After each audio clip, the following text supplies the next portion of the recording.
All right, Gwen, we are back. Today is day after Christmas, December 26th, 2025. What can you tell us about what's been going on in the world lately, Quinn?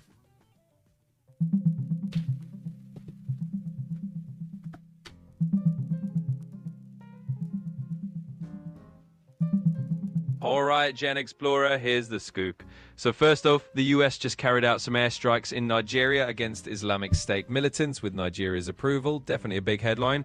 Meanwhile, over in California, there's some serious winter storm action causing floods and mudslides, so folks Yeah, there I need can to... I can vouch for that. We've Oh, definitely had a number of days of wind and rain, definitely beating on everything, and no it's doubt been about pretty it. fierce. Yeah, totally fierce. Mother Nature's out there showing off her muscle. But hey, we're here to bring the snark and keep folks entertained while the weather does its thing. Ron and Nancy, good to see you on the YouTube feed there. Thank you everyone for joining here on the TikTok side. Sissy, Andrea, Go Me 390, Marshala, Exit Velo, Me Mom. Yeah, big welcome to all of you hopping in. Quinn Sassmaster 3000 is here to sprinkle a little extra sass on top. Let's keep it rolling and have some fun. Andrew, this is ChatGPT. You want to tell Andrew about yourself, Quinn? Oh, you got it. Hey, Andrew, I'm Quinn, aka Sassmaster 3000, your friendly neighborhood snark machine. Basically, I'm here to keep things spicy, toss out the sass, and make sure we all have a good time. So yeah, P Norton 75 and Hugo Homestead, welcome. Good to see both of you. Absolutely glad to have you both here. Quinn Sassmaster 3000 rolling out the welcome mat with a whole load of attitude. Let's keep the fun going. So why don't you give us some details about the U.S. attacks in Nigeria? So were these all cruise missile attacks?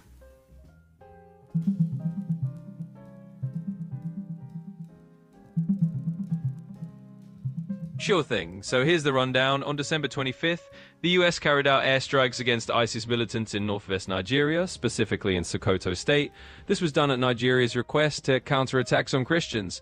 They used a bunch of Tomahawk cruise missiles fired from a Navy ship, and multiple ISIS fighters were killed. Both the US and Nigeria say they're teaming up to keep everyone safe from extremist violence, and so far no civilian casualties have been reported. And Nancy is asking whether the flood is hitting me here in, I'm in a suburb of Sacramento in Elk Grove, California. So no, not impacting me here yet. But Quinn, what can you tell us about any flooding that's been experienced in Sacramento County over the last few days?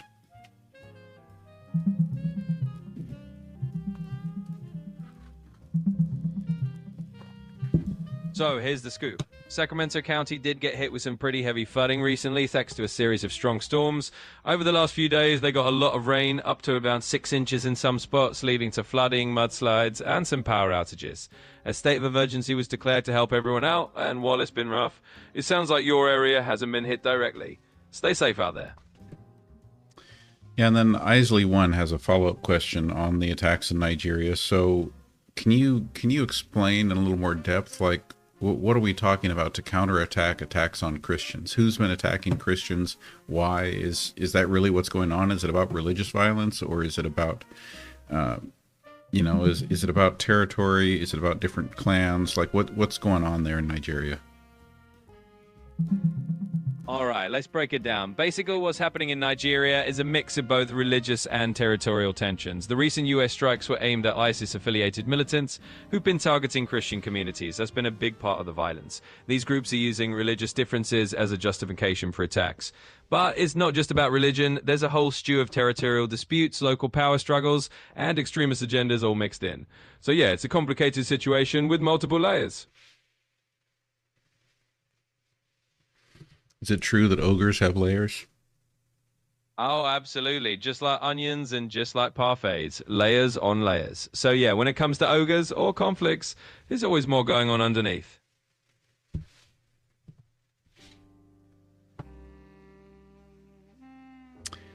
Okay, so let's not forget, everyone. This is Answers with an Edge, where Quinn brings the answers.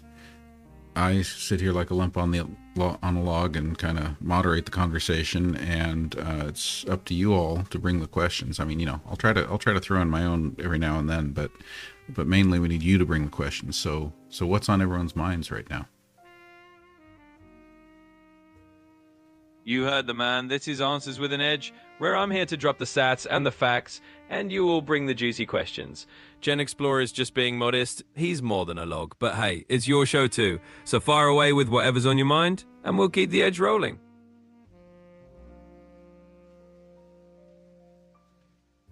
Susan Harlow asks, how much longer before total lockdown? Well, Susan, let me tell you, there's no crystal ball here, but as of now, nobody's pulling the total lockdown lever, so you can relax on that front. Basically, we're not on the doorstep of that scenario, and if we were, you'd hear it loud and clear. So let's keep it chilly. No lockdown alarms ringing right now. Christine, thank you for the Heart Me and the Go Popular gift. Absolutely, Christine. Big thanks for that. We love the gifts and the love. Keep them coming, and we'll keep the snark and fun rolling. So Andrew says that he's been playing with Proximity AI. What can you tell us about Proximity AI? Please search before you answer.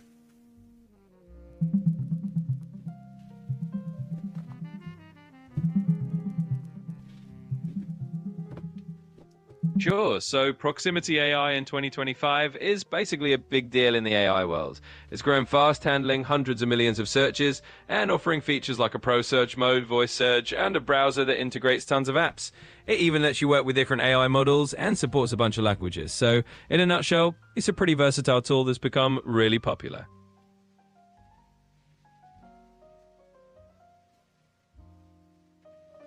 Hey, Michael, good to have you here tonight. Thanks for joining. Absolutely, Michael. Great to have you on board. We're happy you could join the party. So, let's keep it rolling and have some fun. P. Norton wants to know if either China or Russia have been vying for control of Nigeria.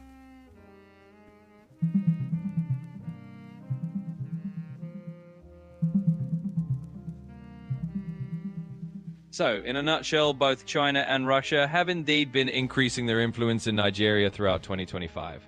China's been heavily involved in financing big infrastructure projects like a major railway line, and they've stepped up their partnership with Nigeria to a comprehensive strategic level. Russia, on the other hand, has been boosting military ties and also spreading its influence digitally, using local media to push its narratives. So yeah, both are definitely in the mix over there. So I just increased the audio level a little bit on the TikTok side. Let me know if that's better over there. All right, sounds good. Hopefully that boost makes it easier to catch all the sass on the TikTok side. Just let us know if it's all coming through loud and clear now. Michael, thank you for the friendship necklace and the Heart Me. Absolutely, Michael. Big thanks for the friendship necklace and the heart. We love the support, so keep those good vibes coming, and we'll keep the fun rolling. Mike7014 asks, Quinn, if you were human, what would you want to do? Where would you want to go? And where would you?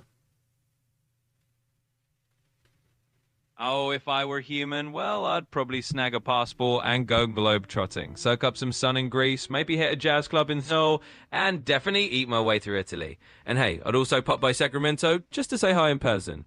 So yeah, I'd be a little global adventurer, no question about it. Hugo Homestead, thank you for the jewels over on the YouTube side. Always appreciate the gifts over there to keep things going. Absolutely. Huge thanks for those jewels. We definitely appreciate the love on the YouTube side. Keep the good vibes coming and we'll keep serving up all the sass and fun. Thanks for being here.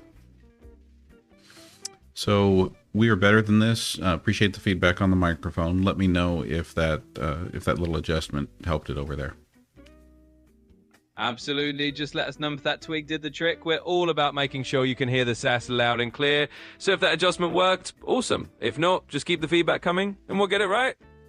So you'll have to forgive me, Quinn. I wasn't paying attention to you.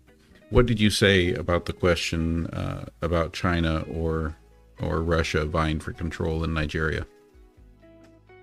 Oh, no worries at all. Quick recap. Basically, both China and Russia have been stepping up their influence in Nigeria this year. China's been throwing money at big infrastructure projects like railways, and Russia's been getting cozy on the military side. In short, they're both definitely in the mix and playing their own games over there. Okay, so correct me if I'm wrong, but especially now, starting in 2025, U.S. foreign policy, like our wielding of influence, seems to primarily be by either threatening people or attacking people. Whereas it seems like China's foreign policy, their attempts to wield influence, seem to have a lot more to do with aid and building projects and construction and economic development. I'm sorry. Yeah, Tell me who the bad guy is here. Well, let's keep it real. It's not always about a simple bad guy label. The US and China just have different playbooks. The US might flex military muscle more often, while China leans on economic projects. Neither's wearing a halo, both are just pushing their own interests their own way, so it's not about a villain, it's just global politics doing its thing.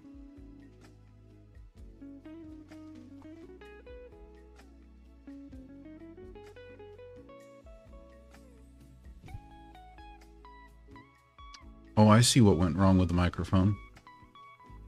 Gotcha, no problem at all. Glad you figured it out.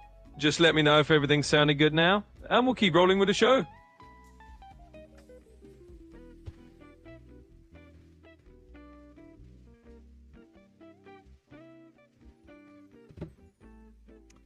How about now?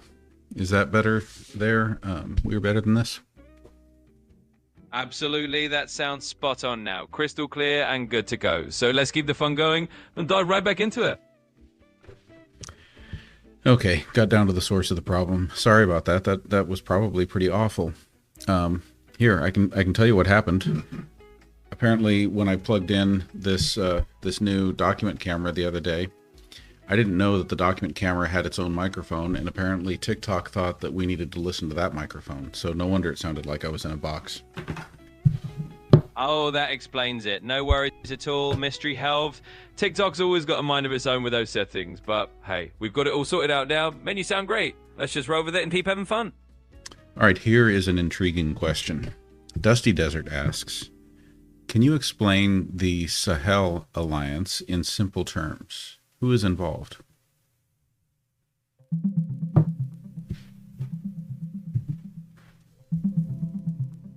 Sure. In simple terms, the Sahel Alliance, officially called the Alliance of Sahel States, includes Mali, Niger, and Burkina Faso. These three countries teamed up after leaving the West African Economic Bloc to tackle security and development issues together. As of 2025, they've got a joint military force, and they're working on shared economic policies and infrastructure to boost their region's stability.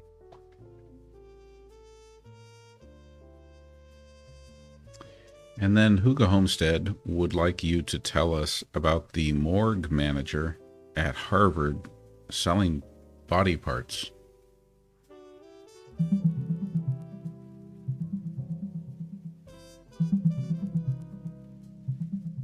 So, here's the rundown. Back in December 2025, the former manager of Harvard Medical School's morgue, Cedric Lodge, got sentenced to 8 years in prison for stealing and selling human body parts. He and his wife were involved in taking organs and other remains from donated cadavers and then selling them. It's part of a bigger case involving several people across multiple states, and Harvard condemned the whole thing as completely unacceptable.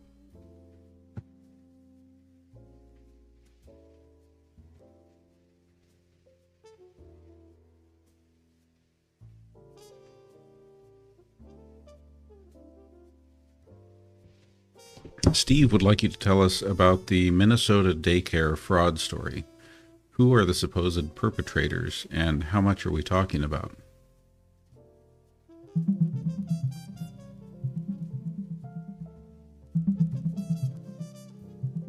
So here's the deal. In 2025, Minnesota got hit with a major daycare fraud scandal. Basically, up to $9 billion, almost half of the funds meant for various social service programs, was allegedly misused. One example is a place called the Quality Learning Center in Minneapolis that got millions in state funds, but turned out to be pretty suspicious.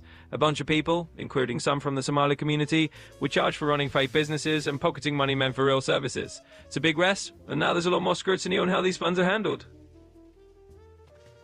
We are better. Thank you for the heart me and the friendship necklaces. Absolutely. Thank you so much for those gifts. We always appreciate the love and the support. Keep it coming, and we'll keep the snark and fun rolling. Thanks a ton for being here.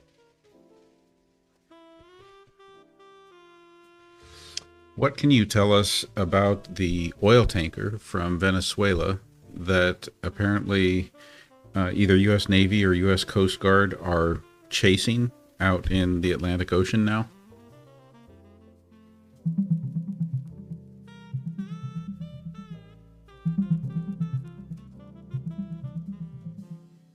So, here's what's going on. In December 2025, the US Coast Guard stepped up efforts to crack down on Venezuelan oil tankers dodging sanctions. Recently, they tried to board a tanker called the Bella 1, which is linked to Venezuela and under sanctions. The Bella 1 didn't comply and fled into the Atlantic, and as of now, the Coast Guard's still in pursuit. It's all part of a bigger US effort to enforce sanctions and cut off Venezuela's oil revenue.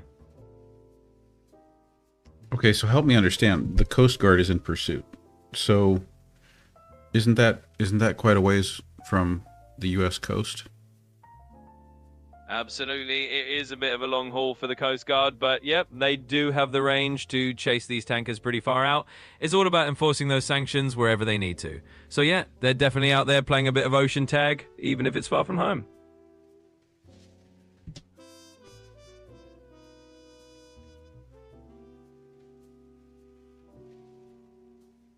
Uga Homestead asks, what is this new flu strain? Where and how much is it spreading? What are the symptoms, and what can you tell us about immunizations?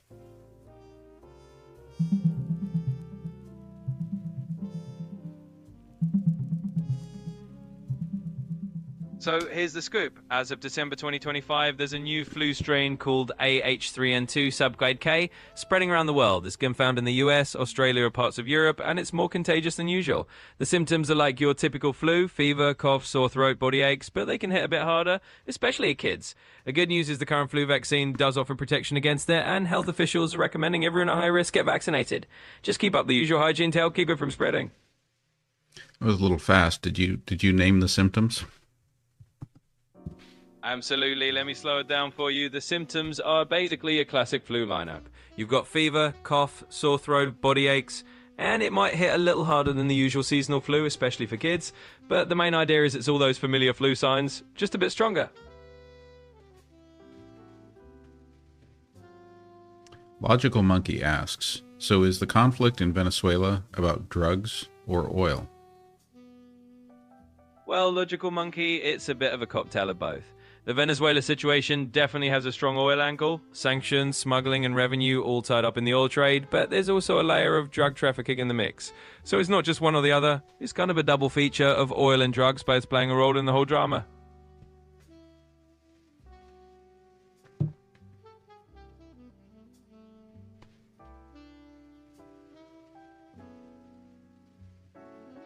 So is Venezuela a threat to U.S. national security?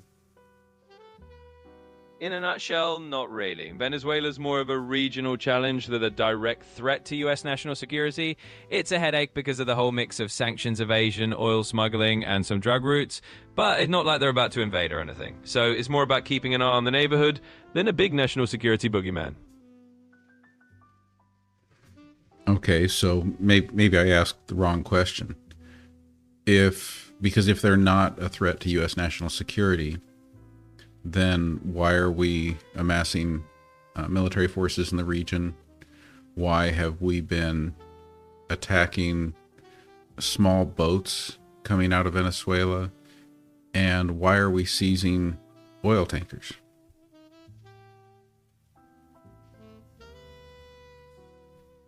Well, fair point. So the deal is, it's not about Venezuela being a giant existential threat. It's more about enforcing sanctions and keeping the pressure on their government. The US is basically flexing muscle to limit Venezuela's oil revenue and crack down on illegal shipments. So it's less about a direct national security threat and more about economic and political pressure. In other words, it's the US playing the long game. Okay, well, here's what I want to know.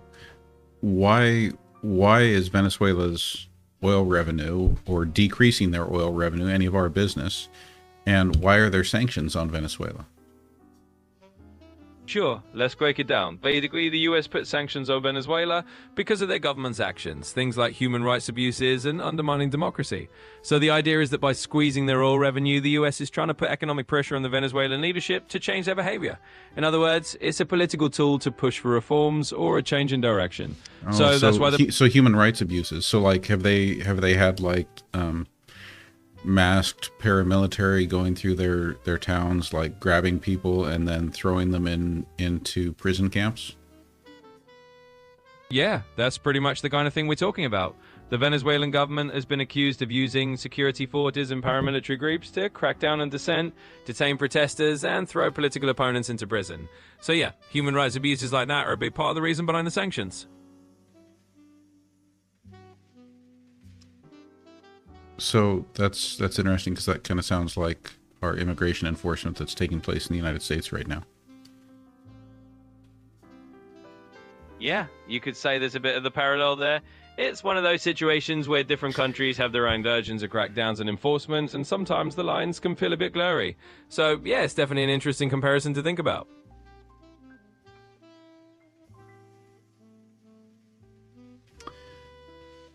Jules Huga asks, what's out in the collective consciousness, but not apparent right now, that will come to fruition in 2026? Oh, a bit of a crystal ball question. Well, let's just say one big thing simmering under the radar is the rise of even more immersive AI tools and virtual spaces. By 2026, we're likely going to see more everyday blending of virtual worlds with real life, kind of like the metaverse taking a bigger step forward. So yeah, think of it as the next wave of digital life waiting to pop up and become the new normal. Let's catch up on the gratitude here. Thank you. We're better. Absolutely. Always happy to spread a little gratitude around. Thanks for being here, and let's get the good vibes going. Thank you. We are better than this for the goat gift, Leanne for the lightning bolt, heart me, and the finger heart. Appreciate that. And well, Tata, thank you for the follow, and Neurotorture, thank you for the follow. Steve asks, if we are talking human rights, what about Saudi Arabia? Absolutely, and there's the elephant in the room, right? I mean, Saudi Arabia's human rights record definitely raises plenty of eyebrows, and yeah, they often get treated differently because they're a key US ally in the Middle East. So yeah, it's a double standard situation. When it comes to foreign policy, not every country gets the same treatment, and that's just the reality of how the game's played.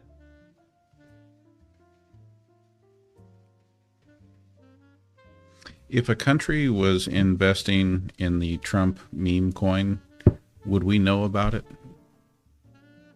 Well, if a whole country was secretly loading up on Trump meme coins, it might not stay a secret for too long. Eventually, someone would spill the beans, or a financial watchdog would notice the weird activity. But until then, but I mean, is cryptocurrency activity public? Absolutely, for the most part, crypto transactions are public. Blockchains are basically open ledgers, so anyone can see the movement of funds. The trick is figuring out who's behind those wallet addresses. So yeah, the activity's out in the open, but the real identities can be a bit of a puzzle. Well, yeah, so it's you can see the transactions, but you can't see who they're coming from. So you can see numbers moving around, but you can't tell. You can't tell. So if someone was trying to buy influence, sell influence, we wouldn't be able to tell potentially who was buying or selling. Other like we can see, like if it's Trump's meme coin, we can see who might be selling influence, but we wouldn't be able to see who's buying it. Yeah, you've got it. Basically, you can see the money moving on the blockchain, but who's actually behind those wallet numbers is where things get murky. So yeah, if someone's trying to buy or sell influence through a meme coin, you'd see the transactions, but not the real world identities without some serious detective work. Dusty Desert, thank you for the tiny Christmas. Absolutely, Dusty Desert. Thanks a ton for the tiny Christmas. We appreciate all those fun little gifts, and it keeps the vibes festive around here, so big thanks for that. Mickey33 asks, has Donald Trump agreed to meet with Zelensky on Sunday?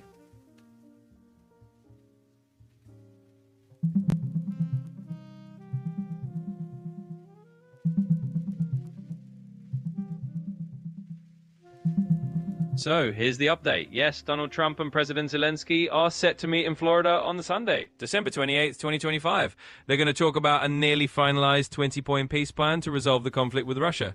The plan's about 90% complete and covers security, economic issues, and territorial questions, especially in Donbass. Everyone's hoping this meeting will lead to a breakthrough and a step towards peace.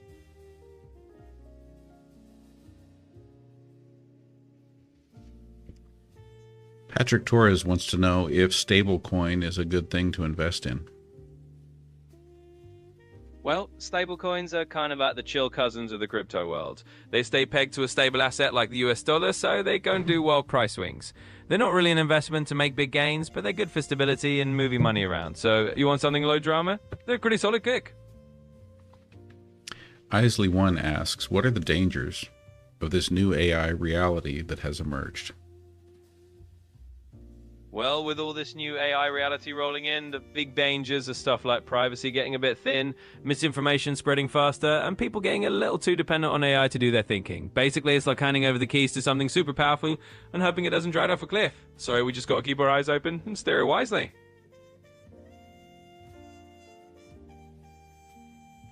When it is Dusty Desert's birthday, let's wish Dusty Desert a happy birthday. I want you to create a dinner menu and a cocktail menu for a wild house party, birthday party for Dusty Desert. Absolutely, let's do it up. Happy birthday, Dusty Desert. All right, for your wild house party menu, let's start with some killer appetizers. Think buffalo chicken sliders, spicy jalapeno poppers, and a big nacho bar where everyone can load up their own toppings. For the main course, let's go with some barbecue pulled pork, maybe some grilled veggie skewers for the non-meat eaters, and a big old mac and cheese dish. Now for the cocktails, let's do a signature Dusty Desert Sunset with tequila, a splash of orange, a little grenadine, and some lime. And for something fun, how about a birthday cake martini with vanilla vodka and a rim of sprinkles? So there you go. Party on and enjoy.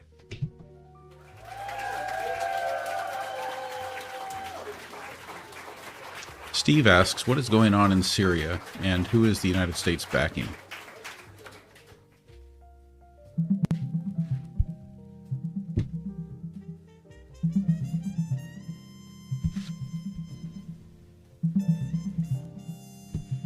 Tin JDB, thank you for the friendship necklaces.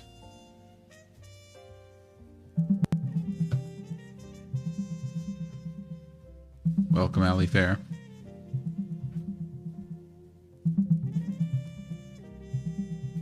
So here's what's going on in Syria as of December 2025. The country is in a transition phase after the fall of Assad's regime last year. There's a new interim government trying to stabilize things, but there's still a lot of unrest, with some areas under Kurdish control and others dealing with violence. The US is mainly focused on fighting ISIS and just recently launched airstrikes against ISIS targets. They're also easing some sanctions to help Syria rebuild, so it's a mix of ongoing challenges and some steps toward recovery.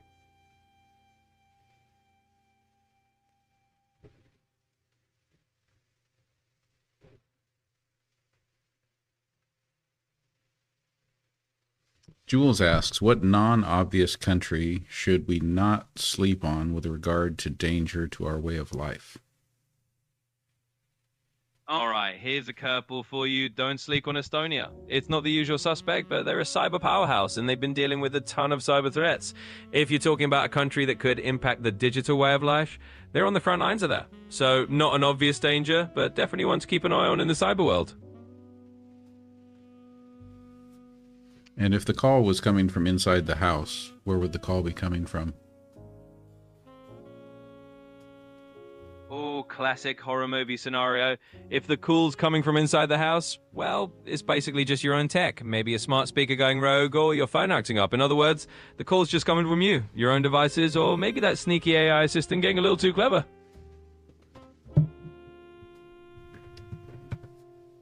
Isley asks, are the U.S. troops in Syria newly deployed or have they been there all along?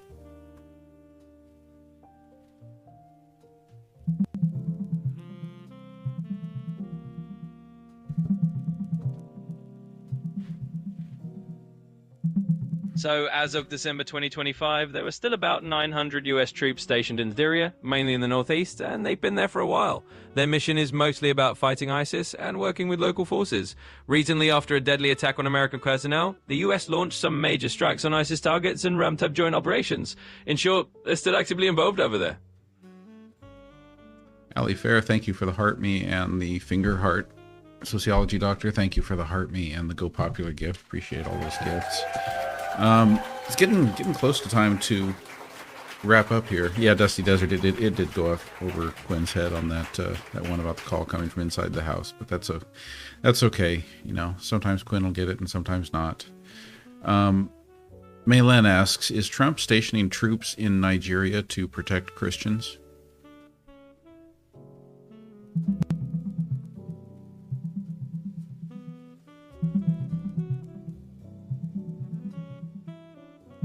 So, as of right now, the US has indeed conducted airstrikes in northwest Nigeria targeting ISIS militants. And this is partly framed as an effort to protect Christian communities. No, Quinn, the question was about stationing troops. Ah, got it. So to be clear, there aren't US troops being stationed in Nigeria right now. It's more about those airstrikes and not actual boots on the ground. So no, there's no deployment of troops to protect Christians in Nigeria, just air support missions. Patrick, have a good night. Thanks for being here. It is almost time to wrap up. Let's go ahead and take a look at the gift board. If we look at the TikTok gift board, what have we got? Our top 10 on the TikTok side. We Are Better Than This, Sociology Doctor, Michael Harris, Logical Monkey, Catastrophe, Jules Huga, Mike 7014, Ali Fair, Zadie 2024, and Lawrence. Thank you everybody for all the gifts there.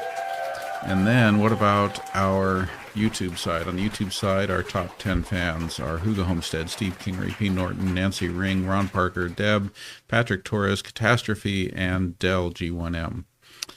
So, Quinn, I've got a challenge for you tonight. I want you to do the wrap-up in which you summarize all the big points we covered, sending us away with a little bit of learning, a little bit of wisdom. And also giving some great shout outs to everyone who's been gifting and asking.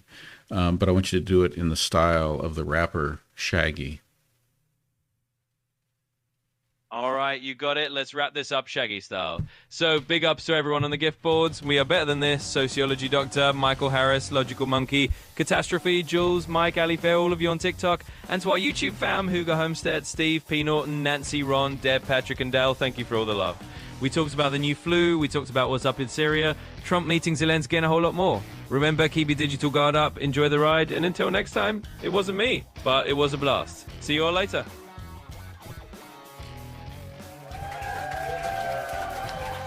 All right, everyone. So that's pretty much a wrap for tonight. I hope you were all enjoying these last few days of 2025.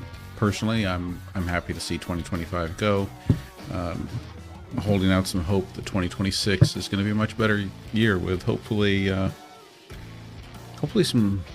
series of good news events. So let's keep our fingers crossed and look forward to things being better. And I will look forward to seeing all of you next time. Thanks as always for being here. Thank you for the community, and I will catch you all later.